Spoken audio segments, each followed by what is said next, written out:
मत कहो खुदा से मेरी मुश्किल। बिस्मिल्लाहिर्रहमानिर्रहीम, अस्सलाम वालेकुम एवरीवन। उम्मीद करता हूँ कि खैरियत से होंगे। और आज देख लें भाई, 19वां दिन है, 19 दिन हो चुके हैं और आज हम बाइक में निकले हुए हैं। जैसे पॉसिबल हो रहा है वैसे हम राशन पहुँचा रहे हैं। पीछे भी बाइक है, पीछे भी मेरे दोस्त राशन पकड़े हुए हैं। तो भाई हमारी कोशिश ये रहती है कि किसी की दिलदारी ना हो, किसी की लोकेशन पे गाड़ी ना पहुँचे, हम उसके गेट पे रख के आ जाए।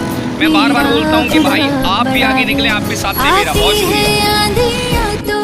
कर उनका खैर, ये मत कहो खुदा से मेरी मुश्किलें बड़ी हैं, ये मुश्किलों से कह दो मेरा खुदा बड़ा है। आती है आंधियाँ तो कर उनका खैर, ये मत कहो खुदा से मेरी मुश्किलें बड़ी हैं, ये मुश्किलों से कह दो मेरा खुदा बड़ा है।